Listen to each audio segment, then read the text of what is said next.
waktunya untuk mengikuti seminar pada malam hari ini ya. Hari ini topiknya adalah Zhuangzi dan Xinzi ya.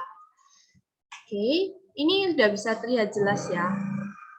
Ya, jelas. Nah, berikutnya ini jadwal seminar ya. Ini adalah seminar yang terakhir ya tentang Zhuangzi dan Xinzi. Nah, ini presentasi adalah hasil observasi dan riset pustaka saya, jadi bukan sepenuhnya pandangan pribadi penulis atau institusi ya. Nah, berikutnya kita langsung aja ke Zhuangzi, mengenal Zhuangzi ya. Jadi Zhuangzi ini namanya Master Zhuang ya atau Zhuangzhou. Nah, dia ini terkenal dengan teori transformation-nya dan spontanity-nya ya. Nah, yang pertama, biografi singkat Zhuangzi, dia itu hidup di tahun 369 sampai 286 sebelum Masehi, kira-kira segitu. Nama aslinya Zhuangzhou, merupakan filosofer berbasis Taoism, ya, menurut Sima Qian. Beliau menulis buku Zhuangzi yang berisi kisah, anekdot, perumpamaan, dan dongeng yang sangat spontan, kadang lucu ya. Nah, kalau ditanya, beliau aliran agama Tao atau filosofi Tao? Beliau mengatakan, sudah nggak usah mempersoalkan kenapa bangau putih dan gagak hitam. Nama kadang mengandung distorsi makna. Ya. Jadi dia lebih, apalah arti sebuah nama. Gitu. Nah, berikutnya, pemahaman Zhuangzi tentang alam. Ya. Pemikiran subjektif seseorang hendaklah tidak memaksakan kehendak untuk mengubah keadaan objektif atau kekuan, ya, cukuan nggak boleh mengubah keadaan objektif. Terimalah apa adanya dan bersikap spontan. Ya, jadi Zhuangzi ini melanjutkan Lao Tzu ya tentang natural ya, bersikaplah apa adanya, nggak usah memaksakan kehendak. Nah, pandangan Lao Tzu dan Zhuangzi tentang Tao, kalau Lao Tzu itu kan 3 ya, Tao sangat misterius, ada 3 macam Tao, Tao pada langit, pada bumi, dan pada manusia. Lalu filosofi Lao Tzu ini lebih mengarah kepada alam, fisika atau metafisika ya. Kalau Zhuangzi, nama itu bisa menimbulkan distorsi makna. Zhuangzi nggak suka ya mengategorikan Tao. Kalau Lao Tzu kan ada kategorinya, Tao pada langit, bumi, manusia. Kalau Zhuangzi dia lebih suka Tao ya Tao gitu. Dia memiliki pandangannya sendiri ya. Nah, filosofi Zhuangzi ini lebih mengarah ke epistemologisnya. Berikutnya, kita lihat di bab 25 Tao Te Ching, ini yang ditulis oleh Lao Tzu, adalah tubuh Tao yang samar-samar di alam semesta. Sudah ada sebelum langit dan bumi diciptakan. Hampa, kosong waktu itu. Dia tunggal, tak pernah berubah, berkeliling ke sana kemari tanpa henti. Dia boleh dijuluki ibunda yang melahirkan langit dan bumi. Aku tidak tahu siapa namanya, aku berikan nama Tao. Kalau dipaksakan lagi, akan kuberi nama Maha Besar, karena kebesarannya tanpa batas. Ya. Nah, menurut Zhuangzi, ayat ini ya, Zhuangzi bukannya nggak setuju ya sama Lao Tzu dalam Tao Te Ching. Namun Zhuangzi ini punya pendapat beda. Ya, nama bisa mengandung distorsi makna katanya. Contohnya, kalau misalnya ada burung, tapi nggak bisa terbang, apa dia tetap burung? Atau misalnya ada burung, tapi dia bentuknya nggak mirip burung, apakah dia tetap burung ya? Nah, sedangkan kalau di sini Lao Tzu dia menama-namakan ya ibunda yang melahirkan langit dan bumi. Kuberikan nama Tao atau Maha Besar ya, kayak gitu. Jadi Zhuangzi ini dia lebih ke nama itu kadang tidak mencerminkan yang sesungguhnya kayak gitu. Nah, sehingga Tao menurut Zhuangzi adalah Zi Zhi Wei Wu Hua atau transformasi materi. Nah, apa itu transformasi materi atau Zi Zhi Wei Wu Hua? Tao menurut Zhuangzi adalah segala sesuatu dalam alirannya yang tak ada habisnya dan selalu bertransformasi. Semuanya adalah interaksi dari banyak energi dan selalu terlibat, terhubung, bergerak, berubah, dan berhubungan dengan segala sesuatu lain di alam semesta. Nah, semuanya itu bergerak secara spontan. Nah, maka dari itu pada slide ini saya memilih ilustrasi pada gambar di kiri ya. Ini ada bunga dan lebah ya. Nah, contohnya itu gimana spontan. Jadi lebah ini dia nggak berkata ya, saya akan berencana hari ini ke bunga yang ini dulu, besok saya akan ke bunga yang itu dulu, karena saya melakukan terbang ini karena visi saya adalah memberikan serbuk sari ke bunga yang lain, agar ada perputaran energi. Jadi lebah itu tidak ada planning, nggak ada apa, semuanya terjadi secara spontan ya. Langsung tiba-tiba terbang ke bunga yang ini tanpa planning, lalu ke bunga yang lain, kayak gitu. Itu yang dimaksud spontan. Nah, lalu spontanitas itu apa? Kalau menurut KBBI kan serta-merta, tanpa dipikir atau direncanakan lebih dulu, melakukan sesuatu karena dorongan hati dan lain sebagainya. Kalau menurut Lao Tzu, kehidupan adalah perubahan yang alami dan spontan. Jangan menolaknya karena akan menimbulkan kesedihan. Biarlah sesuai dengan kenyataan natural apa adanya. Nah, Zhuangzi ini mengembangkan ide Lao Tzu ya. Jadi spontan yang dimaksud bukan seperti yang di KBBI ya, yang tanpa pikir panjang terus ngawur gitu ya, tiba-tiba mau A langsung A gitu tanpa pikir panjang dan impulsif. Jadi bukan spontan yang impulsif tapi spontan yang lebih ke arah natural. Nah, itu seperti apa ya? Ini di bukunya Zhuangzi dia menjelaskan filosofinya ini dengan kisah ya, dengan dongeng-dongeng ya. Contohnya ini Pao Ting ya, Pao Ting the Butcher Ting ya. Nah, awal karirnya, jadi ceritanya itu ada seorang tukang jagal ya. Dia itu jual daging sapi. Nah, awal karirnya itu dia rajin mengasah pisau. Karena pas kali motong kok pisaunya tumpul gitu. Nah, lama-lama dia itu kerja, lalu dia itu lama-lama paham ya, oh ini yang lemah, oh ini yang bagian otot. Oh otot itu ternyata bentuknya kayak gini, dia meraba. Bahkan nggak usah melihat, dia sambil ngobrol, sambil nyanyi-nyanyi, dia udah tahu nih bagian-bagiannya si sapi. Akhirnya karena dia sudah tahu, dia kan spontan ya motongnya.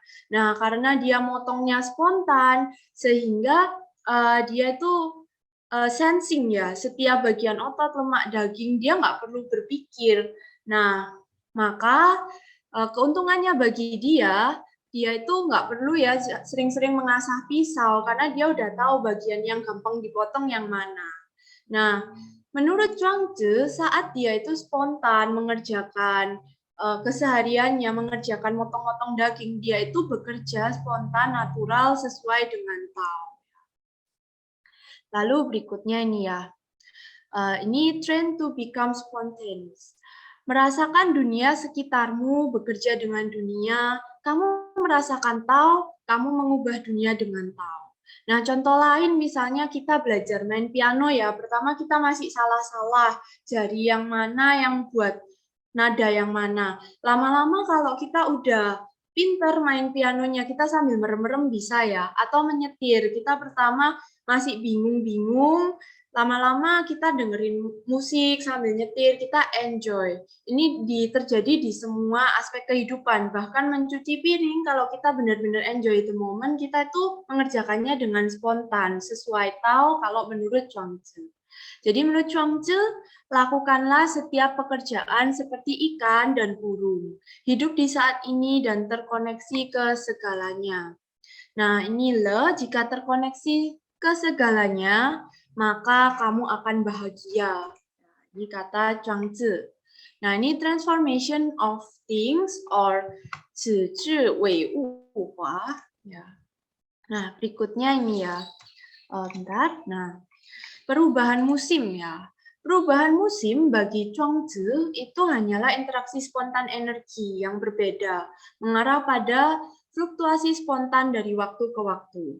Musim gugur itu nggak pernah berpikir ya, oh aku akan berubah jadi dingin, oh aku tahun ini berencana jadi dingin berapa bulan, jadi panas berapa bulan. Enggak ya, semuanya itu adalah spontan. Itu menurut Zhuangzi kita harus menjadi spontan seperti alam. Ya. Nah, ini menurut Chuang-Tzu juga, burung terbang di udara secara spontan, tidak berpikir, oh saya akan mengepakkan sayap saya dengan beat sekian. Dia hanya terbang, merasakan angin, merasakan sekitar, bekerja dengan alam sekitar, hanya terbang sesuai vibrasi alam. Ikan pun berenang di laut, juga merasakan arah air, ada arus ya di dalam laut itu. Dia cuma ya sekedar berenang ya secara spontan, dia nggak ada rencana habis ini mau berenang kemana, semuanya dia ikutin instingnya. Nah, sekarang manusia ya. Menurut Chuang-Tzu, satu-satunya yang bisa bekerja tidak sesuai dengan vibrasi alam atau spontan adalah manusia. Karena manusia memiliki pikiran yang bisa disalahgunakan. Pikiran manusia itu bagaikan kerbau atau kuda ya, maka di sini gambarnya kerbau. Nah, itu harusnya ditunggangi dan dikendalikan pemiliknya. Tapi kalau terlalu liar, kadang ini juga pemiliknya bisa lose control ya. Bisa malah kerbaunya yang ngendaliin pemiliknya. Maunya belok kanan, pemiliknya pingin belok kanan, tapi kerbaunya ngotot belok kiri, kalau nggak bisa ngendaliin, akhirnya ikut ke kiri. Gitu. Nih. Nah, pemahaman Chuang-Tzu tentang pikiran dan hati ya. Ini best translate at heart mind. This term denotes both cognition and emotion. Jadi sin itu ditranslate sebagai pikiran dan perasaan ya. Nah, ini juga termasuk analytical ya. Jadi kita bisa berpikir itu dengan pikiran dan hati kita ya. Nah, menurut Chuang-Tzu ya, punya pikiran itu bukanlah hal yang buruk ya, tapi pikiran kita itu cenderung untuk mengkategorikan barang-barang, mengkategorikan sesuatu sampai akhirnya terjadi kayak false kategori ya menurut Chuang-Tzu ini ya. Nah, berikutnya itu bagaimana maksudnya? Nah, ini ya contohnya. Dengan pikiran, manusia bisa menciptakan banyak kategori yang ilusif ya. Pikiran tidak buruk, tergantung bagaimana kita menggunakannya. Tapi kadang manusia itu suka mengkategorikan dengan pikiran kita dan bahasa kita, orang ini, orang itu, agama ini, agama itu, negara ini, negara itu. Ini benar, ini salah. Ini baik, ini buruk ya. Nah, manusia itu seringkali merasa bahwa dia sangat memahami kategori ini, apa yang termasuk dalam kategori ini, apa yang baik dan enggak. Lalu manusia menghabiskan sepanjang hidupnya menciptakan ilusi kategori dan mencegah kita bertingkah spontan, dan ini mengakibatkan kita bisa jauh dari Tao kalau terlalu masuk ke dalam kategori yang ilusif. Jadi manusia mengkategorikan segala sesuatu dengan clear cut atau jumping ke konklusinya, seolah-olah dunia ini stabil ya. Padahal kita hidup itu di alam yang berubah-ubah dan spontan. Nah, ini kategori ya, kita menghabiskan diri kita untuk berperang melawan kategori yang kita ciptakan sendiri. Mengkategorikan sesuatu membuat kita tidak bisa sensing, tidak bisa merasakan momen ini ya. Chuang-Tzu menyarankan agar kita bisa lebih spontan. Nah, berikutnya ini perbedaannya Lao Tzu sama Chuang-Tzu. Yang pertama, bisa menjadi salah paham ya, kalau kita menyebut Chuang-Tzu itu adalah Taoism ya.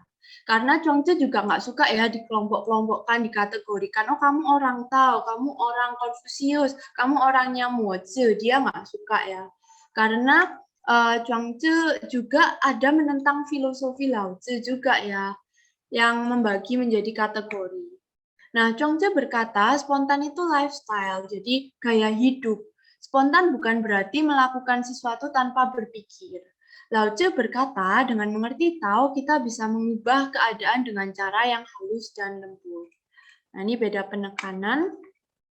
Berikutnya, menurut Lao Tzu, Tao adalah kemanunggalan murni, namun bisa dikenali dan dibedakan ketika termanifestasi menjadi materi. Menurut Chuang-Tzu, mengembangkan ide Lao Tzu dengan mengatakan bahwa Tao adalah transformasi materi tanpa akhir. Jadi, Chuang-Tzu ini mengembangkan ide Lao Tzu yang Tao ini kemanunggalan murni. Lalu Chuang-Tzu menambahkan, iya, tapi bisa bertransformasi. Nah, berikutnya, Lao Tzu berfokus pada materi, sedangkan Chuang-Tzu berfokus pada perubahan yang silih berganti ya. Nah, Chuangzi, manusia yang tidak spontan adalah manusia karena dengan pikirannya menolak transformasi dan keadaan natural dari alam. Ini menurut Chuangzi ya. Kalau menurut Lao Tzu, manusia yang nggak sesuai tahu kan manusia yang nggak natural. Lalu Lao Tzu juga mendeskripsikan seperti apa manusia nggak natural. Kalau Chuangzi dia simple ya, yang menolak transformasi natural alam. Nah, untuk memahami lebih lagi, kita bisa melihat pada Chuangzi dan kupu-kupu ya. Chuangzi he Hudie. Nah, yang pertama ini, Chuangzi itu bermimpi, ya mungkin teman-teman udah ada yang pernah dengar, Chuangzi mimpi menjadi kupu-kupu. Tapi mimpinya itu HD banget ya, kayak nyata sekali. Sehingga Chuangzi ini bingung ketika bangun. Kehidupanku yang sekarang ini adalah mimpinya kupu-kupu, atau aku bermimpi jadi kupu-kupu. Jadi, aku kupu-kupu yang bermimpi jadi manusia, atau aku manusia yang memimpikan kupu-kupu. Ini mana realitasku ya? Mana kehidupanku yang sebenarnya? Kok tadi itu mimpinya sangat nyata sekali ya? Nah, ini kenapa dia akhirnya ada teori ini, transformation of destiny. Teman-teman sendiri apa pernah merasa ini ya, mimpi yang sangat nyata seperti Chuangzi ya? Mungkin bisa di-share juga ya. Kadang mimpi kita kan nyata banget gitu ya. Nah, menurut Chuangzi ini transformasi banyak hal ya. Kita manusia itu suka menciptakan artificial dari perspektif manusia. Ini berbahaya karena bisa luput dan tidak merasakan sungguh-sungguh alam di sekitar kita. Lalu Chuangzi menyarankan unlimited perspektif. Gimana kalau perspektif kita diubah? Aku aja bisa memposisikan aku dari point of view kupu-kupu ya. Nah, manusia itu juga harusnya bisa dong mengempati, kayak pindah perspektif gitu. Nah, di dunia ini ada perspektif tak terbatas. Kita bisa mencoba melihat dunia dari berbagai perspektif. Untuk mengempati perspektif lain, kita harus lepas dari pemahaman terbatas kita sebagai manusia. Jadi Chuangzi bilang di dunia ini ada perspektif yang tidak terbatas. Jadi pernah nggak sih teman-teman kayak berpikir gitu, kalau misalnya saya ini adalah kura-kura, apa yang saya lakukan? Atau kalau misalnya saya pohon, saya diem aja, kira-kira saya bosen nggak ya? Pernah nggak berpikir seperti cara pikirnya Chuangzi ini? Ya bisa di-share juga ya. Nah ini.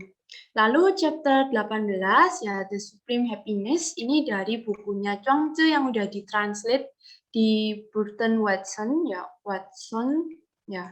Jadi istri Chuangzi itu meninggal ya, ada ceritanya istri Chuangzi meninggal. Huizi ini temannya Chuangzi, dia datang ke rumahnya Chuangzi, dia mau berbelasungkawa. Nah, tapi Huizi ini malah kaget ya. Loh, kok malah nyanyi-nyanyi di bak mandi dengan happy-nya gitu. Lalu Huizi berkata, nah kalau kamu nggak nangis pas pemakaman aku wajar ya. Tapi kalau nyanyi-nyanyi kayak gini bukankah ini sangat berlebihan? Ya, lalu apa jawaban Chuangzi ya? Chuangzi tentang kematian.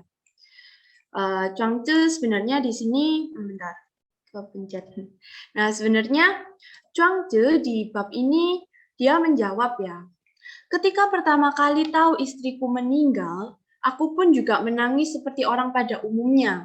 Tapi aku berpikir ya, ke awal waktu sebelum dia lahir dulu, sebelum istriku lahir, dia jadi apa ya? Bukan hanya waktu sebelum dia lahir, tetapi waktu sebelum dia memiliki tubuh.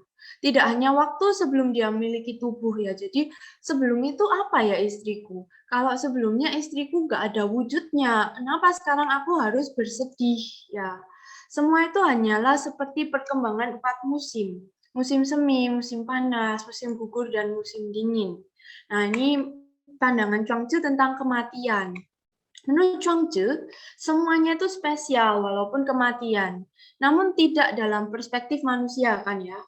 Bukankah suatu keajaiban, misalnya energi seseorang yang meninggal itu bisa berpindah-pindah. Misalnya nih ada seseorang yang meninggal ini ya, yang baju biru. Ini kayak kisah horor jadian. Kita menganggap kematian itu seperti horor.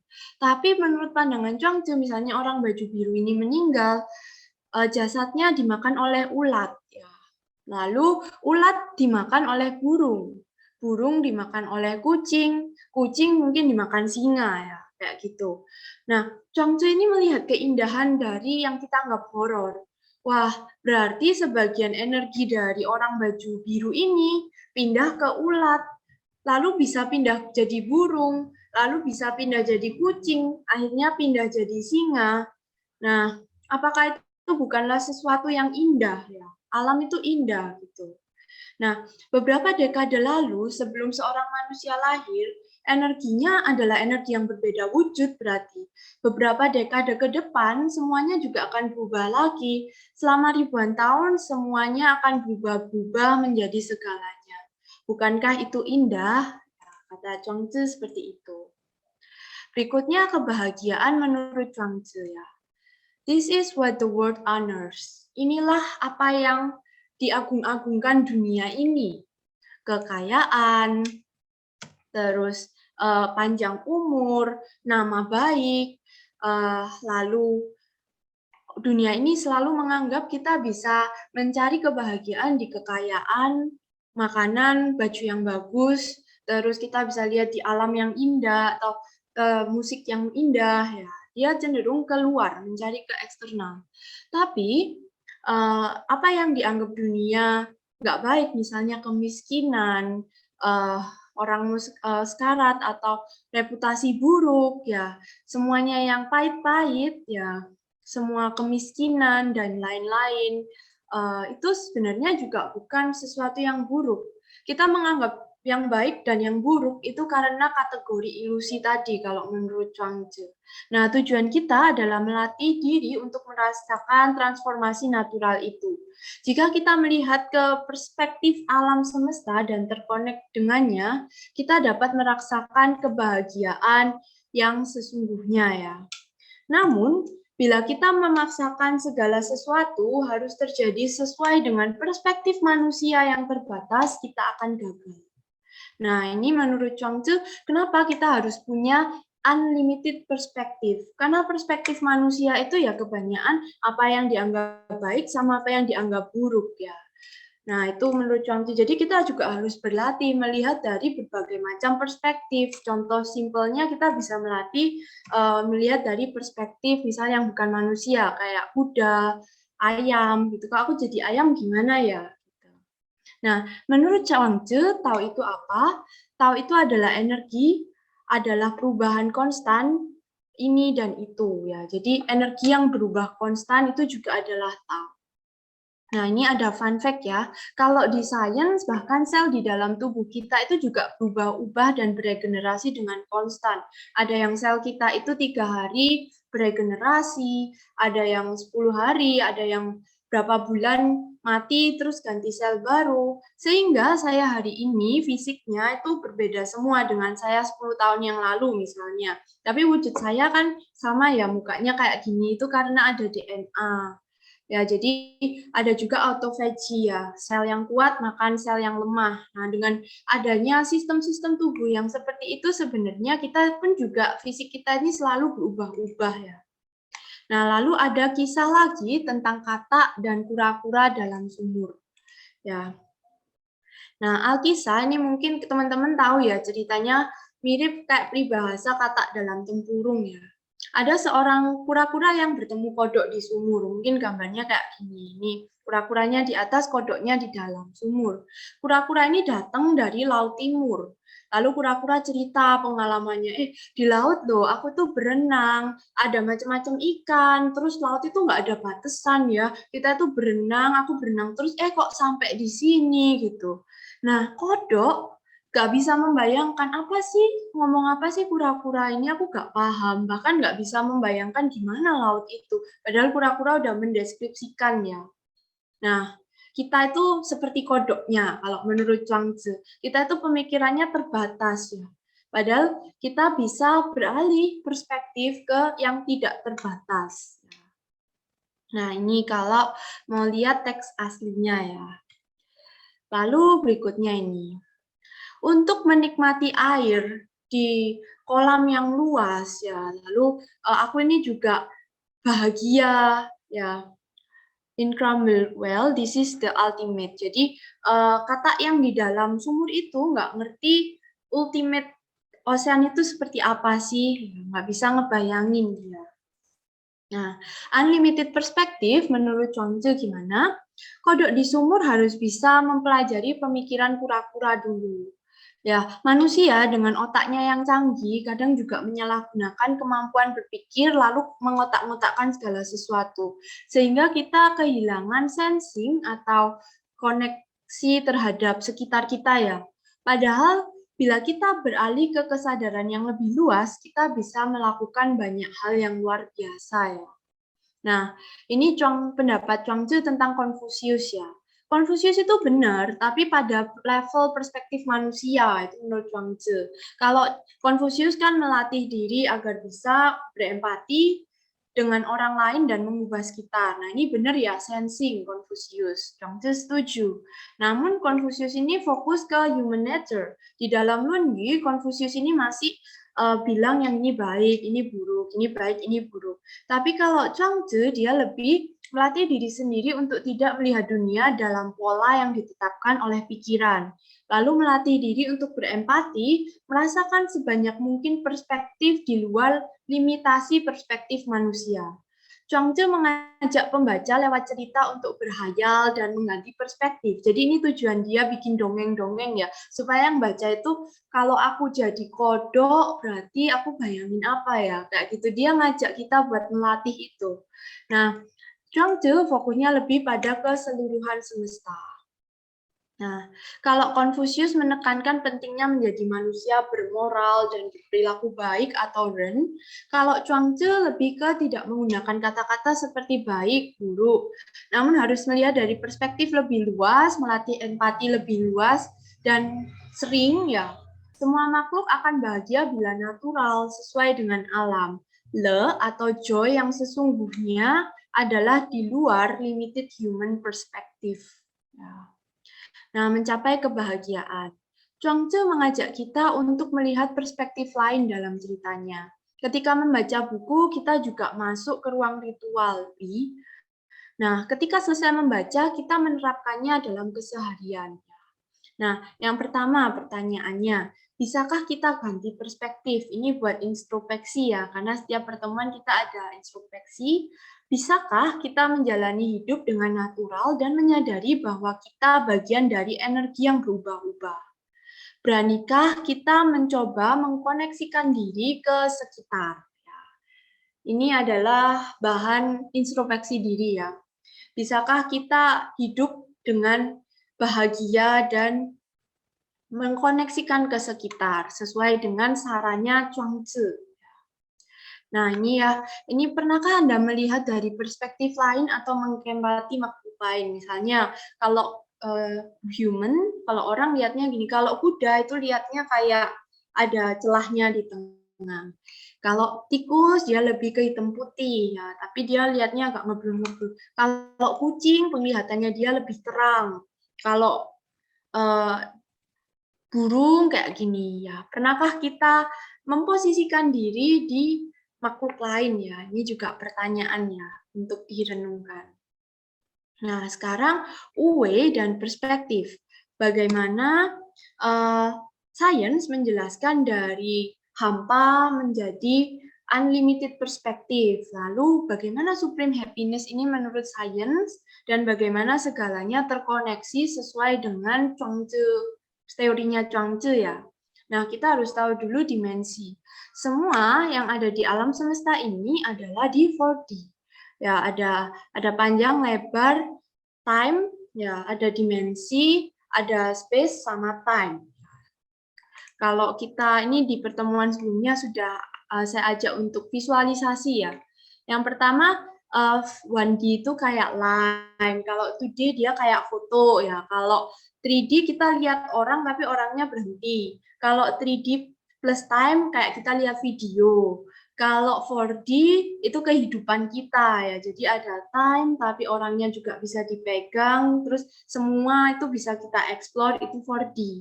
Nah, ini visualisasi ya. Misalnya buku, kalau 2D ya buku bergambar, kalau 3D pop-up book, tapi gambarnya tetap nempel sama kertasnya. Kalau 4D kayak pop-up book yang gambarnya keluar. Kalau 5D mungkin gambarnya bisa muter-muter. Nah, tidak hanya dari segi fisik, kesadaran juga ada dimensinya. Misalnya, hewan cenderung berkomunikasi dengan terbatas dan hanya mengenal saat ini karena fokusnya di 3D. Nah, tapi kalau manusia bisa berpikir di 4D ke atas, bisa mikir 2 tahun lagi gimana, tahun lalu gimana, ya rencana tahun depan gimana. Nah, ini review materi dulu ya, di pertemuan ketiga ya, biar inget ya. Jadi ada Uwe sama Yowe. Yowe itu kalau kita cenderung ke fisika yang Newtonian, lebih mementingkan materi daripada yang imateri. Nah, Newtonian itu adanya di dimensi 3D, 4D. Tapi kalau kuantum dia 5D. Karena apa? Karena ada teori Heisenberg, di mana semuanya itu nggak bisa dipastiin ya. Kadang elektron bisa muncul di sini, kadang di sini ya. Kalau Newtonian itu bisa diprediksi, kalau ini 5D tidak bisa diprediksi. Ya, nah ini sesuai ya dengan teorinya Lao Tzu. Ya, harusnya kita itu manusia dari Yowei, anggap semuanya ABC ke Uwei ya, nothingness ya. Jadi kita itu harus jadi orang yang Uwei ya. Lalu berikutnya ini review lagi ya. Nah, jika pikiran ini dari ini dari Tao Te Ching ya, bab 1. Jika pikiran belum maka Tao dipahami sebatas kulitnya saja. Yo dan keluar dari sumber yang sama tapi beda nama. Keduanya mengandung misteri, misteri dari segala misteri. Keduanya adalah pintu gerbang dari segala keajaiban. Kalau ini kalau sains yang ngomong kitab ini ada yang mirip ya. Jadi memang bukan Lao Tzu mungkin bukan ngomongin ini, tapi sains ada teorinya yang mirip sama kitab ini. Yang pertama somebody itu Newtonian ya. Kita lihat dari segi orang ini, orang itu, negara ini, negara itu, barang ini, barang itu. Kita bisa ubah perspektif kita menurut Tao Te Ching ke nobody ya. Kosong ya, kita sadar semuanya itu elektron yang tidak pasti kayak gitu.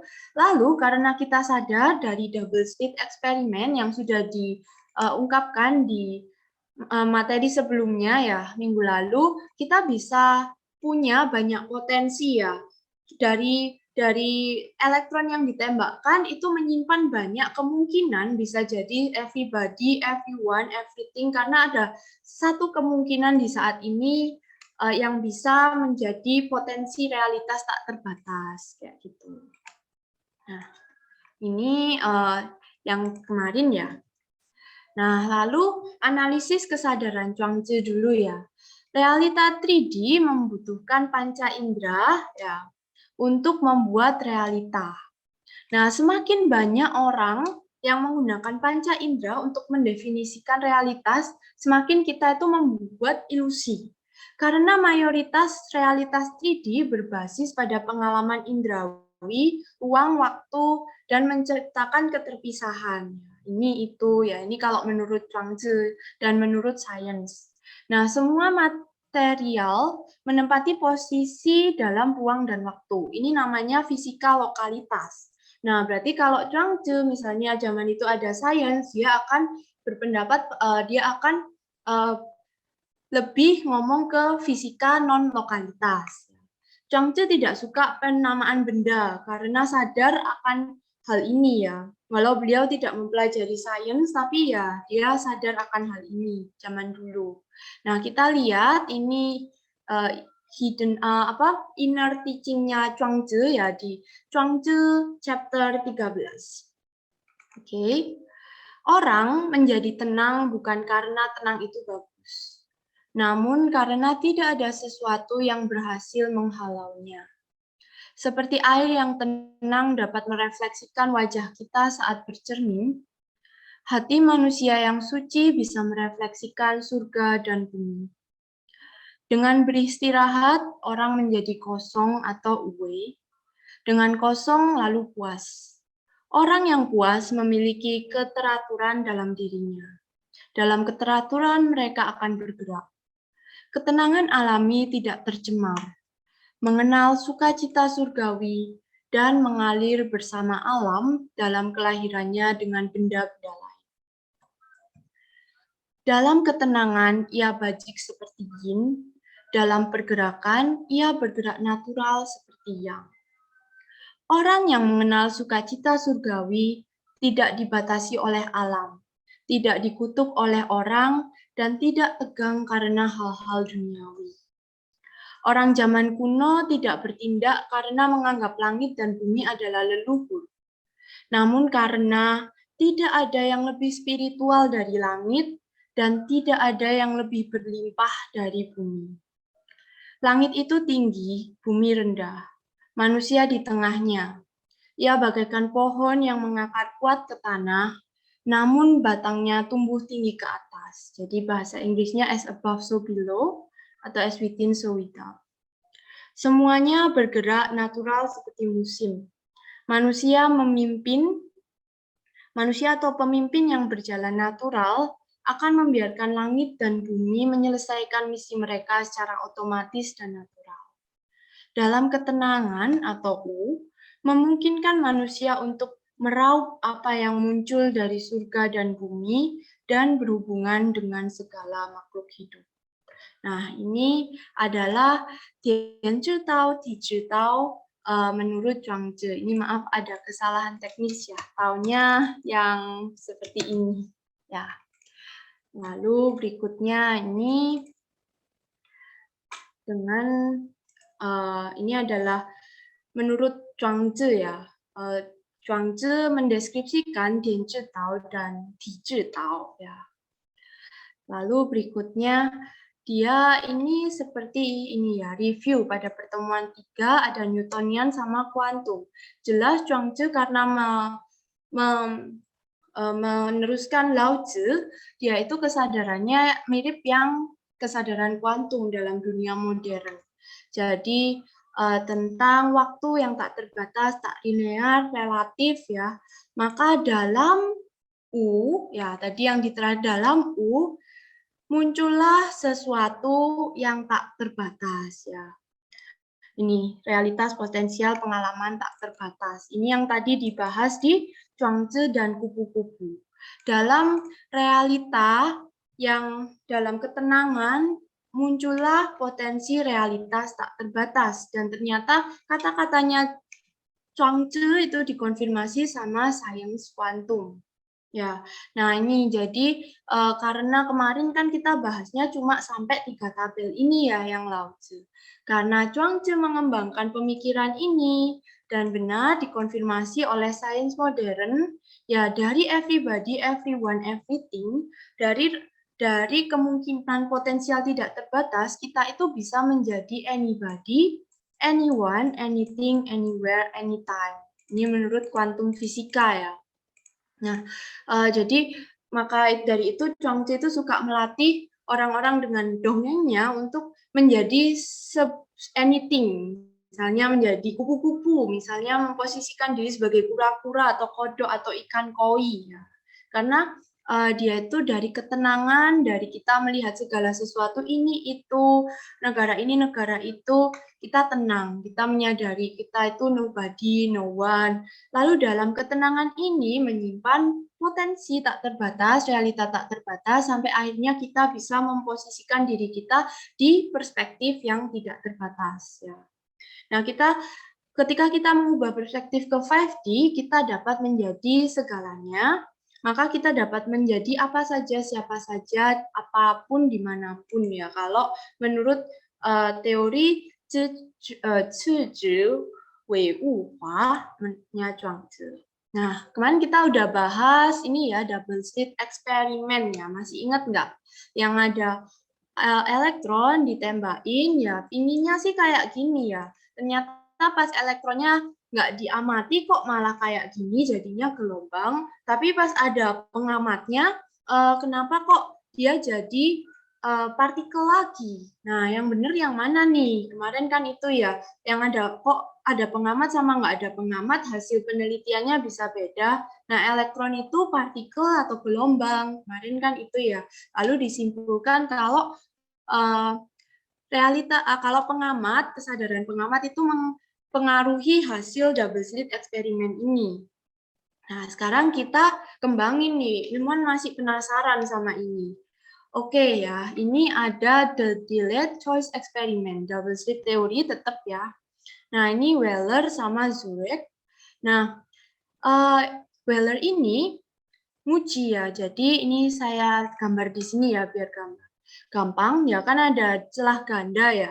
Weller itu pingin tahu ya, misalnya pas elektronnya ditembak, ini enggak, waktu ditembakkan lewat celah yang ini, pengamatnya itu sembunyi ya, pergi lari-lari, pokoknya nggak diamati ya. Baru sampai di sini, ya pas di sini, baru pengamatnya datang ngamatin. Nah, kira-kira kalau ngamatinnya itu telat datangnya, elektronnya ini bakal jadi partikel atau jadi gelombang. Ya. Nah, ternyata di hasil penelitian ini, itu elektronnya itu tetap jadi partikel sesuai dengan keinginan pengamatnya, dan ini dicobakan berkali-kali ya. Jadi jika sang pengamat ingin jadi partikel, alat satu dipasang. Jadi ada alatnya. Jika ingin melihat foton sebagai gelombang, alat dua dipasang. Namun keputusan peneliti ini terlambat ya. Jadi pas sudah masuk ke celahnya, baru penelitinya ngamatin kayak gitu. Nah, dari penelitian ini akhirnya timbullah interpretasi ya, keputusan masa kini, yaitu ketika fotonnya melewati celah, bahkan mempengaruhi bagaimana foton tersebut berperilaku di masa lalu saat foton ditembakkan. Nah, inilah makanya timbul gagasan kenapa waktu itu relatif, karena kadang apa yang kita pikirkan saat ini itu kadang pun bisa mengubah masa lalu ya. Waktu di dunia pada level kita itu memiliki efek ya. Jadi ada linear ya di dunia kita. Tapi di ranah kuantum itu nggak ada waktu masa lalu, masa depan.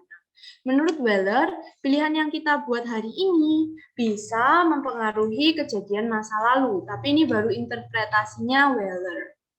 Nah, ini menurut Albert Einstein, waktu tidak seperti yang terlihat. Waktu relatif, ia tidak hanya mengalir linear, masa depan hadir bersamaan dengan masa lalu. Kalau John Wheeler, waktulah yang mencegah segalanya terjadi secara serentak. Ya, jadi supaya kita juga lihatnya enak ya hidup. Nah, ini tapi interpretasinya ilmuwan ya, bisa menurut teman-teman gimana nih ya.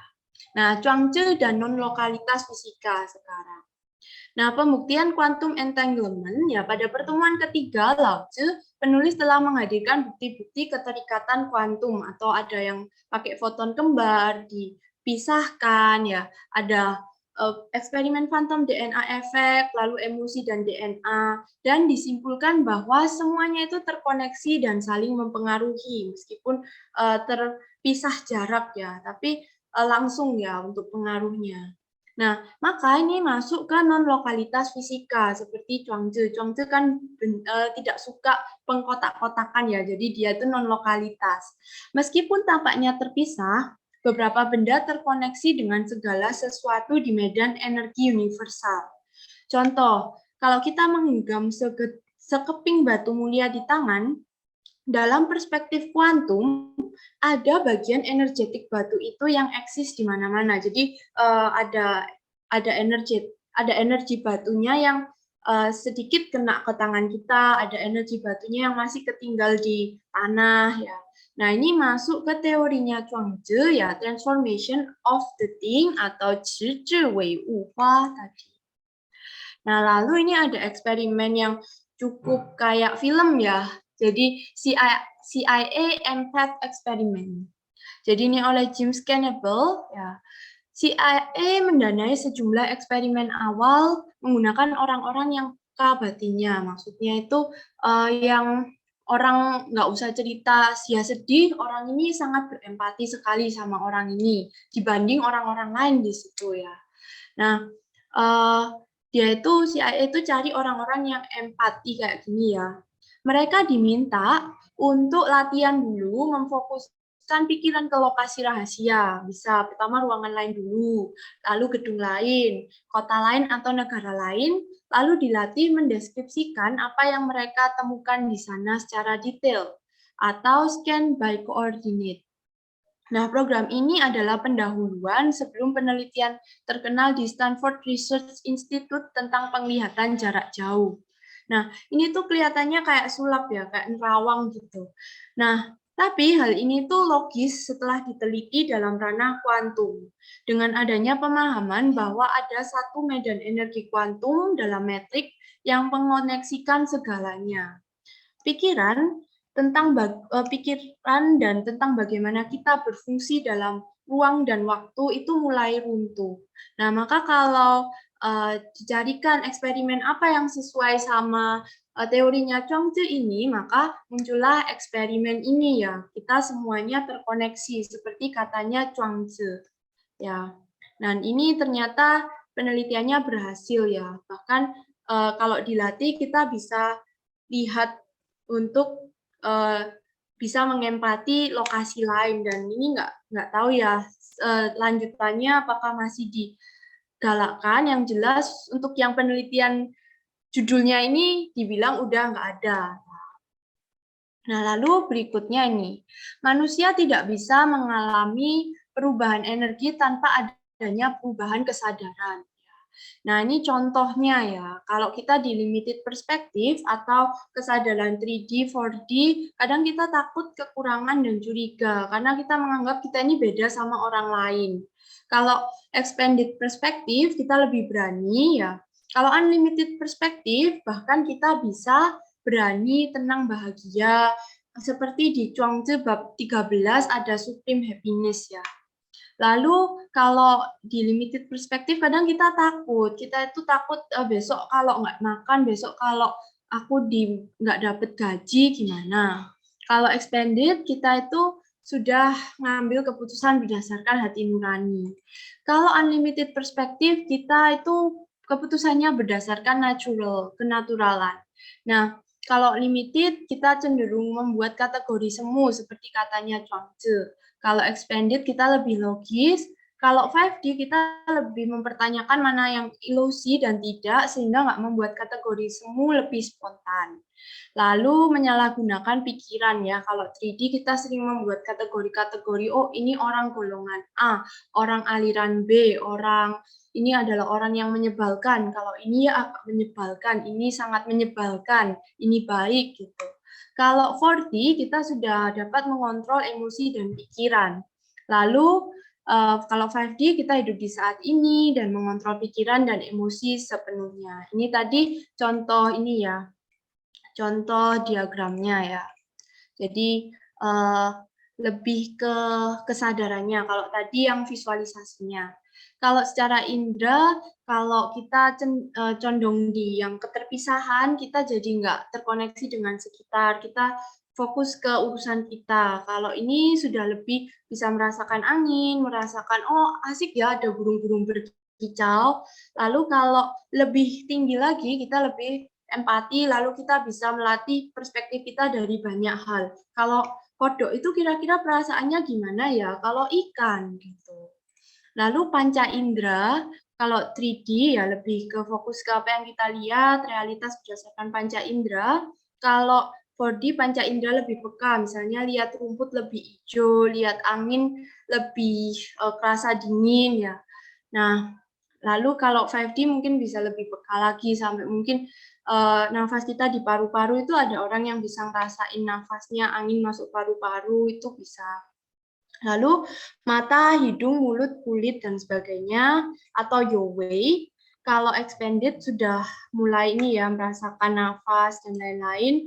Kalau yang 5D itu kayak kata Lao Tzu ya, menyadari dari kosong jadi isi, menyadari segala transformasi sesuatu ya, dari segala sesuatu. Jadi lebih bisa merasakan kayak Chuangzi gitu. Pas aku mimpi jadi kupu-kupu, aku itu merasakan feelingnya kupu-kupu itu ngepakin sayap kayak gini. Mungkin kayak gitu ya. Nah, ini hati manusia itu bagaikan air. di tengah-tengahnya surga dan bumi. Ini katanya Chuang-Tzu tadi.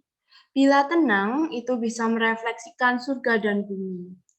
Nah, pada abad ke-20, pendiri Science of Mind, Ernest Holmes, menyatakan hidup adalah cermin dan akan merefleksikan kembali pada sang pemikir apa yang dipikirkan tentangnya. Nah, ini kan mirip ya gagasan dua orang ini. Tapi kalau dari sisi saintis, dia akan meneliti tentang otak kita, subconscious mind sama conscious mind. Nah, ini juga dibuktikan dengan double slit teori tadi, bahwa pemikiran kita juga bisa mengubah realitasnya elektron tadi. Nah, lalu jika hati orang yang tenang merefleksikan langit dan bumi, nah gimana dong kalau hatinya orangnya kurang tenang? Kan kita kadang juga galau ya. Nah, kalau menurut teorinya ini, Ernest ya, otak manusia itu terdiri dari pikiran sadar 10%, bawah sadarnya sekitar 90%. Ini nggak pasti, ini cuma kira-kira. Kira-kiranya 10%, bisa kurang, bisa lebih dikit, sadarnya 90%. Nah, pikiran bawah sadar memiliki pengaruh yang besar. Nah, yang bawah sadar besar karena dia 90%. Nah, kalau misalnya mau dikasih gambaran, mungkin seperti lukisan ini ya, ini foto di Tibet ya. Subconscious mind kita itu yang asli itu kira-kira seperti segini. Lalu conscious mind, pikiran yang kita sadari itu kayak permukaan ini ya. Dan realitinya itu segini. Reality itu yang terefleksi dari subconscious mind kita. Nah, sekarang tipsnya, perhatikan pikiran bawah sadar. Apakah realitas kita merupakan satu refleksi dari peristiwa saat ini? Misalnya, aku ini selalu menggerutu ya, aduh, bosku ini menyebalkan. Kemarin marah, sekarang marah. Lalu, dan kayak terkabul gitu, tiap hari memang bosnya menyebalkan. Apakah realitaku itu berdasarkan doaku atau kata-kataku yang setiap hari aku ucapkan? Atau refleksi dari penilaianku ya, jadi karena aku mengkategorikan sesuatu, aku bilang ya seperti bos tadi menyebalkan, dia jadi menyebalkan. Atau refleksi dari apa yang hilang. Jadi terkadang ya misalnya saya suka menari, lalu suatu saat ya saya pas muda suka menari, suatu saat saya ini harus bekerja di kantor yang mengharuskan saya lembur terus. Saya tuh nggak punya waktu buat menari dan lain sebagainya. Nah, sebenarnya hobi saya menari ini nggak hilang karena energi kan nggak bisa hilang, tapi terpendam. Suatu saat saya misalnya pergi ke acara pentas seni, lalu saya lihat ada dancer. Wah, dancer ini kok menarik sekali ya, kayak mata saya tertuju ke dancer itu. Nah, itu saya nggak sadar sebenarnya dancer itu adalah refleksi dari energi saya yang sebenarnya kelihatannya hilang di conscious mind, tapi nggak akan hilang di subconscious mind. Jadi, dancer itu adalah refleksi dari bagian diri saya. Lalu kalau saya misalnya terpesona sama dancer itu, mungkin kita orang di conscious mind kita bisa bilang, wah saya jatuh cinta dengan dancernya. Padahal enggak, saya cuma hanya melihat pantulan saya di dancer itu yang saya kira udah hilang, saya kira saya udah nggak suka nari lagi. Tapi ternyata ada alam merefleksikan itu di realita. Nah, lalu yang keempat adalah refleksi ketakutan terbesar kita. Misalnya saya takut ular. Amit-amit saya nggak mau ketemu ular, padahal saya cuma lihat ular itu di TV ya. Lalu saya takut, saya nggak mau kelihatan ular. Suatu saat, karena di subcon saya itu menyimpan ketakutan saya akan ular, tiba-tiba saya ketemu ular di sawah. Nah, ini tuh alam baik ya, kadang dengan menghadapi kita jadi hilang takutnya. Tapi kalau saya bertambah takut sampai trauma, itu kadang bisa terpantul lagi ya. Nah, refleksi tindakan kasih kita juga bisa ya. Jadi kita pernah berbuat baik apa, lalu kita kadang terefleksi orang lain jadi kayak gitu ke kita juga ya. Terhadap diri sendiri, masa lalu, dan bagaimana kita menghargai setiap momen kehidupan kita. Dan refleksi ulas asih ke kita sendiri juga. Bagaimana kita itu menghadapi diri kita sendiri. Apakah kita sering bilang, kamu ini aku ini kurang ini, ataukah kita menyayangi diri kita sendiri. Nah, ini menurut ini ya interpretasi dari saintis modern tentang otak. Nah, lalu sekarang ada diskusi untuk membuat segalanya equal, ya. Jadi Chuang-Tzu bermimpi menjadi kupu-kupu. Ini tadi ada di bab diskusi ini ya. Nah, lalu terbangunlah beliau, mana yang aku ini manusia atau kupu-kupu sih, ya gitu. Nah, ternyata ilmuwan itu juga bertanya hal yang sama seperti Chuang-Tzu ya. Jadi, selain kisah ini itu juga bisa menjelaskan transformasi objek, kisah ini juga bisa menjadi dasar pemikiran apakah kita hidup dalam multiverse ataukah kita hidup dalam simulasi. Tapi ini kan masih diteliti ya, masih belum bisa dipastikan ya. Jadi, hal ini masih menjadi misteri sampai saat ini. Nah, alat penelitian saat ini juga masih terbatas ya, teman-teman. Nggak semua bisa diukur, tapi teman-teman boleh menyatakan pendapat. Nanti ada form ya di akhir seminar, teman-teman bisa menyatakan bagaimana menurut teman-teman ya. Jadi dari pertanyaan sederhana, mana yang realita kita, mana aku jadi orang atau aku yang kupu-kupu, itu bisa memunculkan banyak teori-teori sains baru ya. Nah, lalu kita masuk ke Sun Tzu ya, filosof kedua kita. Dibilang Master Sun atau dia itu terkenal dengan improve self ya. Nah, ini biografi singkat Sun Tzu. Ya, Sun Tzu ini memiliki nama asli Sun Huang, lahir pada zaman Warring States period ya. Zhao Zhihui dalam buku sejarah Konfusianisme mengatakan bahwa hidup Sun Tzu ini dibagi menjadi 3 bagian. Sebelum umur 15, Sun Tzu menetap di negaranya sendiri, yaitu Zhao, mengunjungi negara Ji, mengajar jadi guru, ya lalu di masa tua dia hidup di negara Chu dan diangkat sebagai menteri. Nah, kitab Sun Tzu itu udah melalui pergolakan ya, jadi pertama 300 bab, lalu dikompilasi jadi 32 bab, lalu pada zaman Tang disusun kembali jadi 20 jilid. Nah, dinamakan kitab Sun Tzu. Ini seperti ada yang dianggap, oh ini yang asli dari Sun Tzu, ini yang bukan, jadi masih dipilah-pilah, ada perdebatan ya. Nah, pemikiran Sun Tzu ini lebih realistis dan lebih mendekati hakikat keadaan sebenarnya. Maka dari itu mudah diterima oleh penguasa prajin. Ya. Dia sangat dihormati sebagai Cui Wei Lao Shi. Nah, oke, jadi cara berpikir Sun Tzu ya dari kecil kita telah dididik dan diberitahu oleh sekitar kita. Kita harus bagus di bidang A, tapi kita ini kurang berbakat di bidang B. Nah, ini berbahaya katanya Sun Tzu. Ya, memberitahu orang kamu bagus di A, jelek di B ini berbahaya. Semua itu harus dipikirkan ulang, kita harus diprogram ulang. Nah, kenapa berbahaya? Nah, kalau aku sadar aku pintar dalam bidang A, aku akan menjadi malas ya. Bila aku sadar aku jelek dalam bidang B, aku nggak mau mencoba. Padahal siapa tahu ternyata aku ada bakat terpendam di bidang B. Nah, semuanya itu training, maka kita harus mengembangkan mindset yang terus berkembang. Ini katanya Sun Tzu. Berikutnya, nih ya. Nah, kalau misalnya mau bagaimana sifat dasar manusia. Nah, ini pertemuan terakhir, mari kita rangkum ya. Kalau Kongzi, Konfusius, dia bilang sifat dasar manusia itu adalah energi yang kacau. Ya, tapi ya netral lah, bisa baik, bisa buruk ya.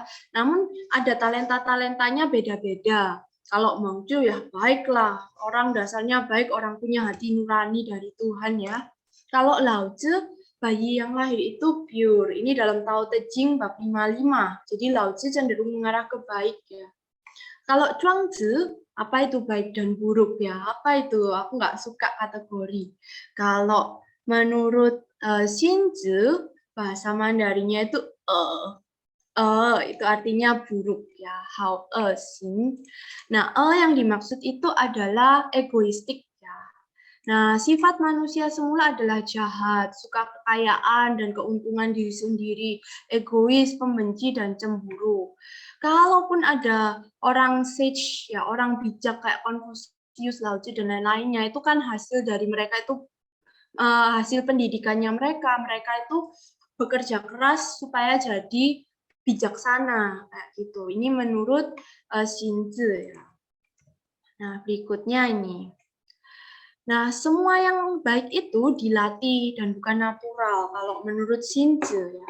If man's nature bad, from where are the ritual or propriety generated? Ritual and propriety were generated from the artifice of the sages. They were not originally generated from the nature of man.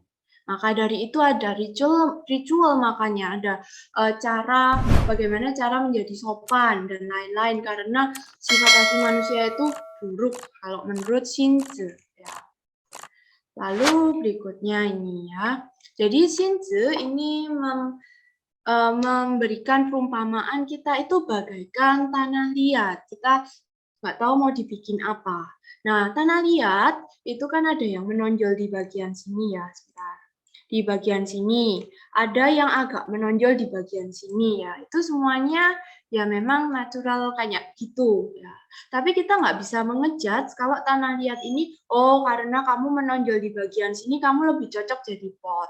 Oh, kamu cocok menonjol di bagian sini, kamu lebih cocok jadi misalnya jadi vas aja, jadi atau jadi asbak gitu ya. Nah, menurut Xinzi enggak. Tanah liat, kamu mau ini bagian yang menonjol agak dibentuk-bentuk, kamu bisa menjadi apapun yang kamu inginkan. Itu menurut Xinzi. Nah, kayak gini ya, mau bentuknya dia awalnya gini, mau bentuknya dia kayak gini. Ini mau kamu jadiin gelas bisa, mau jadiin asbak bisa. Ini pun nggak harus jadi pot ya. Kalau yang ini itu nggak harus jadi piring, dia bisa jadi semuanya ya. Karena kita itu ya seperti kita tuh melatih diri kita seperti pengrajin tanah liat. Semuanya bisa dibikin. Itu menurut Xinzi. Nah, ini ya. Jika sama-sama berlatih itu nggak ada bedanya. Saya kelihatannya jelek di basket, tapi kalau tiap hari saya berlatih basket, lama-lama saya juga bagus gitu basketnya ya. Nah, ini ya, the cultivated person is not different from other at birth. It is rather than he is good at making use of the things, menurut Xinzi. Nah, tanpa langkah kecil, kita tidak bisa melangkah ribuan li atau ribuan kilometer jauhnya ya. Jadi langkah kecil kita itu menentukan ya. Yang penting konsistensi, kerja keras, dan lain sebagainya untuk mencapai apa yang kita inginkan, menurut Xinzi. Nah, berikutnya ini ya. Jadi menurut Xinzi, yang pertama, bagaimana kita melatih diri sendiri dan tahu persis apa tujuan hidup kita. Yang kedua, bagaimana menciptakan dunia yang menginspirasi dan membantu kita. Lalu ketiga, ini Xinzi bertanya, apakah kita memiliki blueprint atau takdir ya? Kita ditakdirkan jadi A. Gitu. Pertama, apa tujuan hidup kita menurut Xinzi? Jadi kita itu bagaikan tanah liat. Apakah kita bisa menjadi guci, vas, gelas, asbak, atau apa ya kita ya? Gitu. Sebentar, ini agak. Nah, ini ya. Jadi Xinzi berkata, enggak, jangan kamu bilang tujuan hidupku adalah menjadi profesi A. Sepanjang hidup ini, kita itu ibarat mengerjakan karya seni. Kalau kita di awal kita udah bilang tujuan kita menjadi X, maka kita hanya akan membatasi diri kita pada X itu. Nah, siapa tahu kita bisa jadi Z. Ya, jadi jangan bilang kita tuh mau jadi apa di awal menurut Xinzi. Misal aku ingin jadi pedagang, aku jadi cuma fokus jadi pedagang. Padahal sebenarnya kalau aku masak ini enak loh, aku bisa jadi koki. Oh, atau ternyata aku ini juga punya bakat jadi profesor. Kita kan nggak pernah tahu. Jadi kalau menurut Xinzi, mending kamu eksplor dulu, baru kamu bilang gitu. Jangan batasi dirimu pada sebatas tujuan X itu. Ya. Nah, Xinzi berkata, bentar ini PPT-nya agak lompat-lompat ya, suka lompat-lompat sendiri. Jadi Xinzi, jika kita hanya terfokus pada X, maka kita memiliki misi sangat terbatas tentang apa yang mau dicapai oleh umat manusia. Padahal umat manusia ini adalah spesies yang agung. Ya. Nah, lalu ini ada Xinzi menanggapi ritualnya Konfusius atau Li. Ya. Untuk mengubah dari buruk atau menjadi baik, manusia itu harus berlatih. Xinzi sangat setuju dengan Konfusius. Lihat ke sekitar, sensing ya. Kayaknya semuanya setuju ya dari Lao Tzu, Xinzi, Mengzi ya. Lalu Zhuangzi ya untuk sensing sekitar, jadi merasakan hawa sekitar dulu.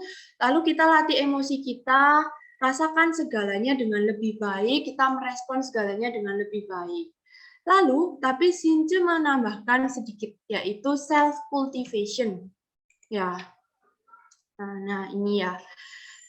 Xinzhi menentang Mengzi atau Mencius di pertemuan kedua.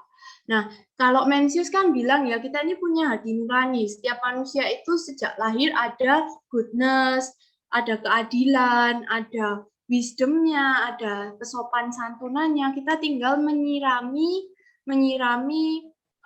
tanaman di dalam hati kita. Tapi Xinzhi bilang, ini aku nggak suka perumpamaan ini ya. Kenapa kita itu nggak memperumpamakan seperti tanah liat tadi? Misalnya, kan dia berpendapat bahwa manusia itu buruk ya awalnya.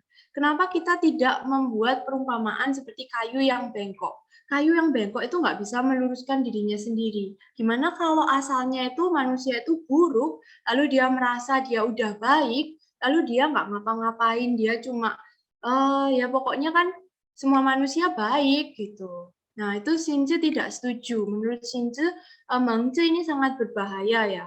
Kita harus mengganti perumpamaannya menjadi manusia itu bagaikan kayu. Ada kayu yang bengkok, ada yang enggak. Nah kayu yang bengkok tidak bisa meluruskan dirinya sendiri.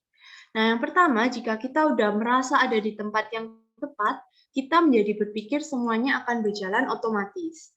Nah, jika kita seperti Mencius, kita hanya akan menyirami bibitnya. Nah, bagaimana kalau kita itu aslinya buruk? Bukankah perumpamaan tentang tanah liat dan pengrajin itu lebih bagus ya, kalau menurut Xinzhi? Ya. Nah, lalu menurut Xinzhi kita juga harus latihan rutin ya. Jadi, learning should never be complete. Ya, wood that is strained. Jadi, kayu yang lurus itu masih harus diproses lagi. Jadi janganlah lelah untuk mengembangkan diri sendiri. Ini yang ditambahkan oleh Xinzhi ya, dari Confucius. Berikutnya ada juga kritik, ada juga kritik Xinzhi terhadap Zhuangzi. Wah, menurut Xinzhi, Zhuangzi ini juga terbatas loh masihan pikirannya. Kok bisa ya? Zhuangzi menentang semua yang membatasi kemampuan manusia, menurut Xinzhi. Yang pertama, Xinzhi menganggap pemikiran Zhuangzi sangat terbatas. Hanya memikirkan transformasi, namun membatasi kemampuan diri manusia. Kok bisa? Karena yang kedua, Zhuangzi menentang kategori semu. Nah, Xinzhi kan berkata, ya wajarlah kalau otak kita mengkategorikan orang ini, orang itu, agama ini, agama itu, negara ini, negara itu. Kan manusia pintar ya. Nah, kenapa kok ditentang? Wajar dong, asal menggunakannya dengan bijak ya. Dengan kategori yang ditentang Zhuangzi, manusia dapat lebih berkembang untuk lebih membangun moralitas. Nah, ini kritik Xinzhi terhadap Zhuangzi. Berikutnya ini, sebentar. Nah, setiap kali kita menghakimi orang lain, kamu bagus di bidang A, jelek di bidang B, kita itu melimitasi mereka, dan Xinzhi sangat menolak keras ini ya. Menurut Xinzhi, setiap orang memiliki potensi tidak terbatas. Setiap orang berhak untuk belajar skill yang macam-macam. Nah, caranya gimana? Yang pertama, meningkatkan growth mindset, di mana sudut pandang dari mana tujuan kita, tindakan pribadi atau masyarakat adalah untuk melanjutkan pertumbuhan dan perkembangan diri sendiri, orang lain, atau sesuatu yang lain. Yang kedua, peningkatan meritokrasi. Patokan baik didasarkan bagaimana pribadi bisa lebih baik daripada pribadi tersebut sekarang. Ya, jadi lebih fokus ke personal best, bukan personal average. Jadi misalnya saya ini bagus, nilai matematika saya 8. Nah, gimana caranya supaya matematika saya 9? Kalau saya bisa nilainya naik, berarti itu benar, itu baik. Nah, bukan yang average ya, kira-kira sekitar 8, 7, 8 gitu. Jadi yang baik menurut Xinzhi adalah yang personal best. Nah, kedua, nih ya, merit is based on degree, which people can strive better. Ya. Lalu ini juga menurut Xinzhi dari makanya itu ada ini ya, ada 2 ini. Nah, berikutnya ini ya, gagasan Xinzhi bagaimana? Daripada mengkotak-kotakkan masyarakat, Anda bagus di sini, di sana, lebih baik membentuk mereka sedari kecil. Oke lah, kita bisa arahkan tanpa mengotak-ngotakkan ya. Misalnya, aku pingin jumlah tentaraku segini, ini dari sudut pandang pemimpin. Aku pingin jumlah tentaraku segini, ya udah latih orang-orang itu supaya jadi tentara. Nggak usah lah kamu itu bikin kayak interview terus, oh si A itu pantas jadi tentara, si B nggak pantas jadi tentara, ya arahkan aja semuanya. Gitu. Nah, lalu ini menghimbau orang-orang untuk mau belajar macam-macam skill ya. Jadi dia menghimbau, ayo kita harus mengembangkan skill-skill kita. Nah, kunci pemahaman Xinzhi ini adalah min shift atau menggeser limitasi. Yang kita nganggap kita ini kurang di bidang A, kita harus coba dulu. Jangan melimitasi dirimu sendiri. Putar pikiranmu, jadi shift pikirannya ya. Nah, sistem masyarakat yang digagas oleh Xinzhi adalah masyarakat yang mendidik masyarakat generasi berikutnya untuk terus mengembangkan potensi. Jadi misalnya nih, saya potensinya segini, anak saya harus lebih dari saya. Itu yang ideal menurut Xinzhi. Nah, apa itu natural? Kata Xinzhi, alam ini sudah dibentuk manusia ya. Kadang ada yang nggak natural dan kacau, eksploitasi alam dan lain-lain. Maka tugas kita adalah kembali menata alam. Ini menurut Xinzhi. Nah, lalu blueprint itu kita yang menentukan ya. Kalau menurut Xinzhi, sebentar ya.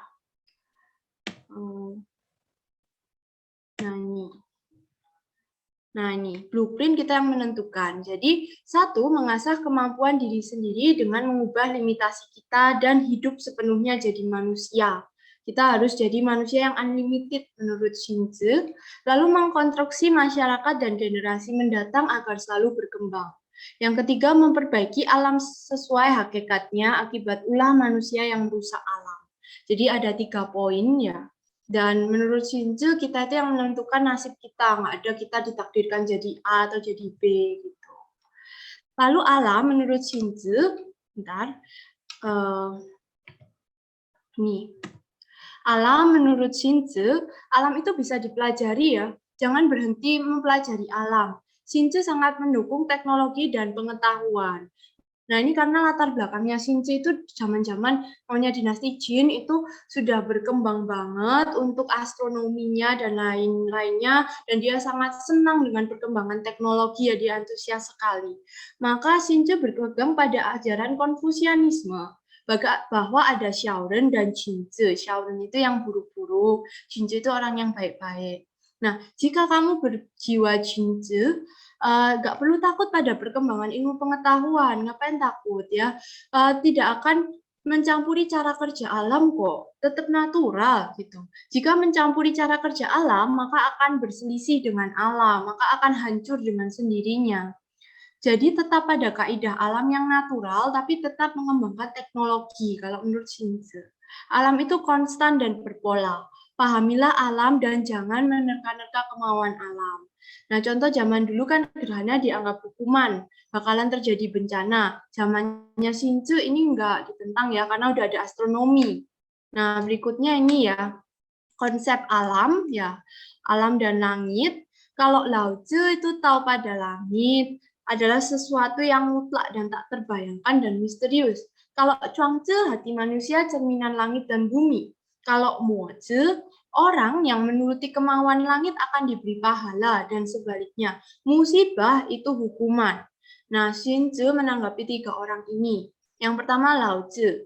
Alam itu bisa dipelajari, mengatakan alam itu misterius juga adalah limitasi. Manusia diberi akal budi untuk mengerti fenomena dan pola alam.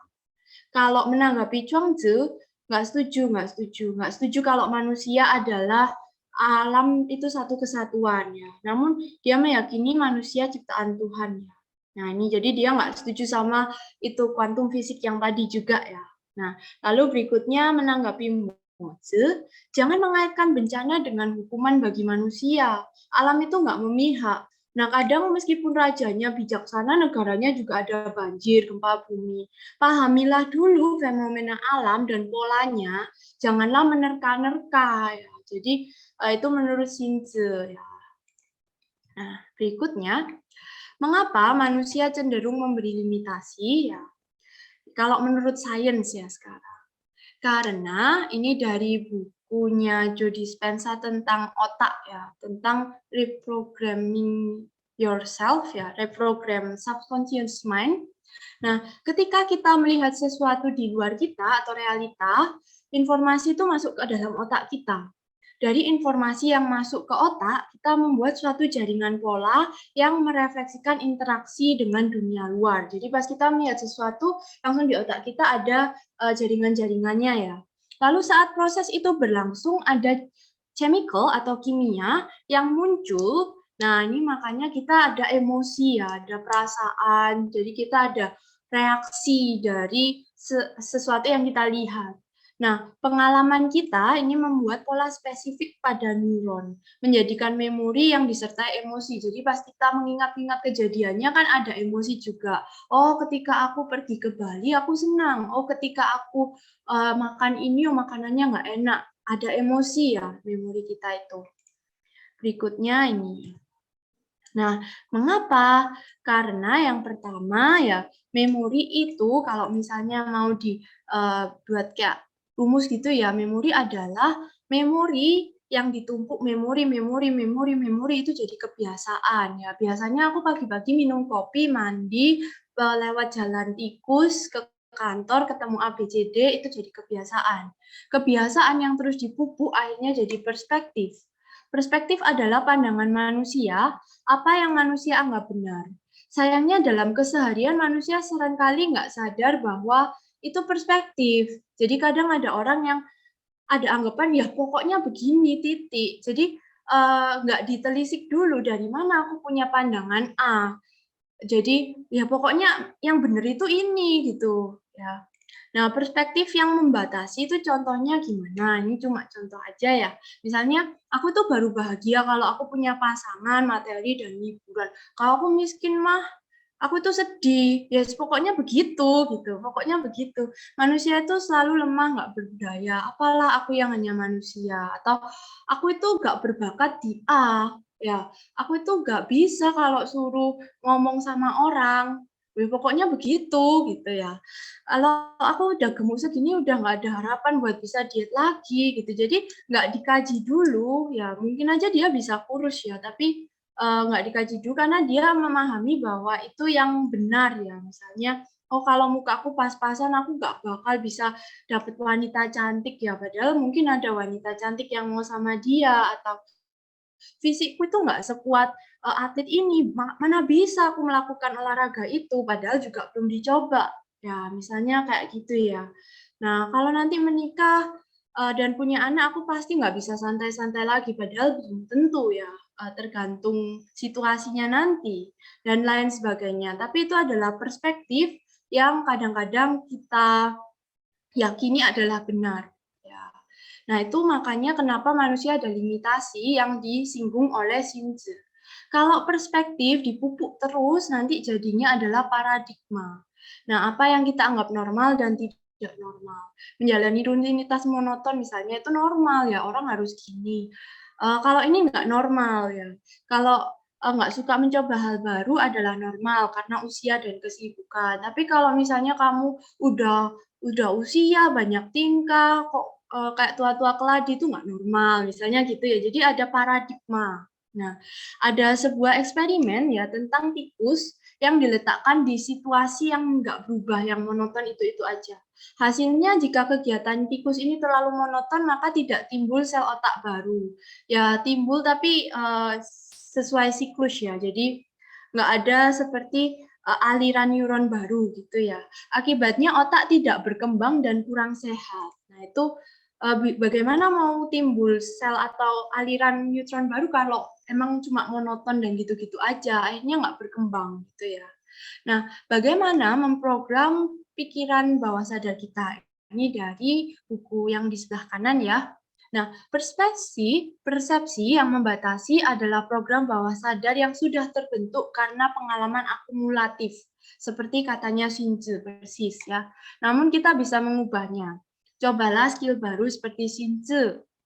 Tips pertama. Yang kedua, jangan membatasi diri. Jadi terbuka dengan segala kemungkinan seperti Shinzu. Contohnya, kita bisa tanya dengan what if atau bagaimana jika ternyata aku pede bernyanyi di depan banyak orang. Bagaimana kalau ternyata aku menguasai ilmu ini? Bagaimana kalau ternyata aku kaya? Atau bagaimana ternyata kalau fisikku ini ternyata lebih kuat dari atlet ya? Jadi kita membayangkan dulu, kita latihan pakai perspektif itu dulu kayak sarannya Zhuangzi ya. Nah, lalu berikutnya ini. Pemisah pikiran sadar dan bawah sadar itu ada namanya analytical mind. Jadi kita bisa berpikiran lebih dari itu caranya. Yang pertama, menurut pelopor biofeedback ya, kita bisa mengarahkan kesadaran kita untuk menyadari ketiadaan, nothingness. Ini kayak sarannya Lao Tzu ya. Seperti pada Tao, dengan masuk ke dalam state ketenangan batin, kita itu bagaikan meriset otak kita. Jadi otak kita dibiarkan diam dulu, kosong, nggak ada pikiran. Nah, itu ibarat kita meriset buat memprogram ulang otak kita. Ya. Kalau neokorteks kita melambat, nah pikiran analitis itu bisa dilampaui, bisa diprogram ulang. Yang kedua, cara introspeksi diri dan ritual yang dibahas pada pertemuan pertama, yang katanya Konfusius. Jadi kita harus melihat dulu diri kita. Ya, lalu kita membiasakan dengan habit yang baru.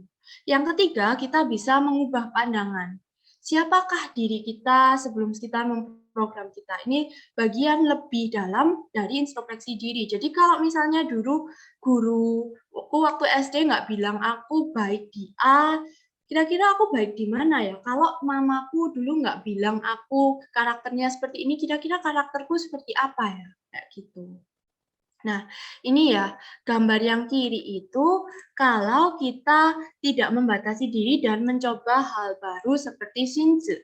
Kalau hal yang kanan itu adalah saat kita menyadari ketiadaan seperti saran Lao Tzu. Ya. Jadi mau pakai sarannya Shinzu atau caranya Lao Tzu, hasilnya itu sama, yaitu melampaui pikiran analitis kita dan membuat diri kita jadi berubah, jadi unlimited ya. Nah, yang pertama ini ya, kalau gambar kiri yang pakai sarannya Shinzu, frontal lobe question, what is compassion? Misalnya bagaimana kalau aku ini sangat mencintai, aku compassion. Terus sehingga ada pertanyaan, lalu otak memproses apa itu. Nah, lalu kita baca buku, kita belajar tentang compassion misalnya. Lalu akhirnya kita mengerti dan karena ada informasi masuk berulang-ulang, akhirnya kita menjadi apa yang kita inginkan. Kita sudah berhasil memprogram pikiran bawah sadar kita. Nah, kalau pakai sarannya Lao Tzu, apa yang terjadi di otak kita, ya kayak gini ya. Ada kita pikiran analitisnya itu lebih slow down ya karena ada single mind thought.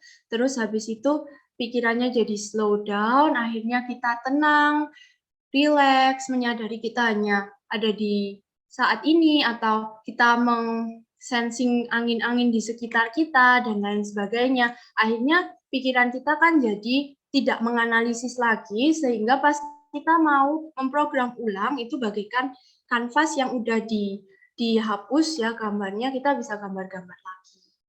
Nah, berikutnya ini. Nah, manfaat mengikuti saran Shinzu, karena sekarang kita bahasnya Shinzu, dari sisi sains ya. Yang pertama, paradigma kita berubah. Ya. Lalu kita juga bisa menguasai skill-skill baru.